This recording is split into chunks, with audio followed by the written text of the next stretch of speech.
Work from home, pwede sa estudyante, pwedeng part-time, pwedeng full-time, most likely flexible, at pwede sa hindi magaling mag-English. Hi, Mary here, and everyday nagpo-post ako ng bagong video, so pwede nyo sundan na some sort of roadmap kung gusto nyo na maging freelancer, virtual assistant, or gusto nyo na mag-work from home gamit ng computer at internet. For today, sagutin natin yung question na napakatagal na talaga sa nakasave lang siya, hindi ko pa nababalikan. Binabalikan ko silang lahat ngayon. Hopefully, makatapos ako ng marami-rami. So, pag maraming nalabas na habang intro, anyway, hindi ko naman basa yung pangalan niya kasi VJC, JC, FH, parang ginawa lang niya yan.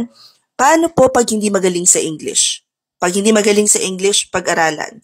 Because it still helps na marunong kang umintindi at nakakapagsalita ka, nakakapag-communicate ka with your client in English.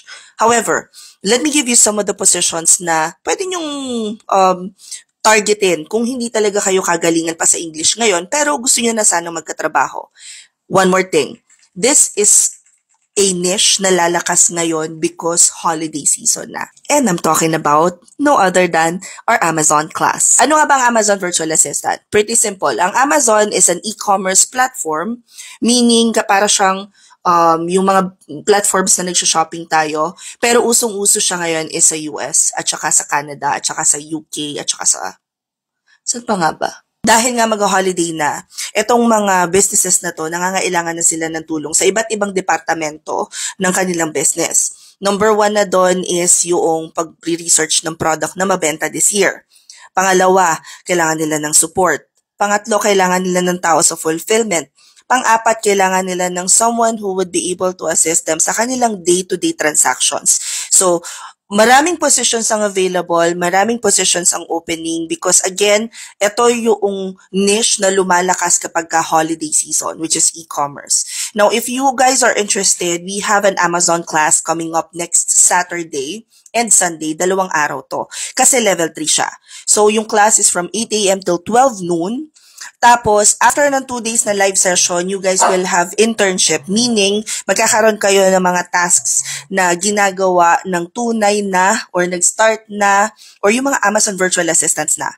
So, live yung inyong pag-aaralan. Now, one of the challenges that we're getting right now is that yung mentor namin, which is si Den, she wants to be able to have each and all of her mentees ng access dun sa isang system na ginagamit. We're trying to work on that. Hopefully, ma-resolve namin. But at the moment, we're working on sharing accounts lang muna. So, yun pa lang the mere fact that yung coach, yung mentor natin is really doing her best. She's very hands-on when it comes to yung experience ng mga mentee niya. Feeling ko, dun pa lang panalo na.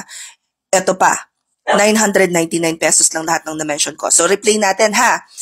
2 days na live, 2 weeks na internship. You guys will have access to application book live. You guys will also have mock interview with me bago pa kayo i-certify.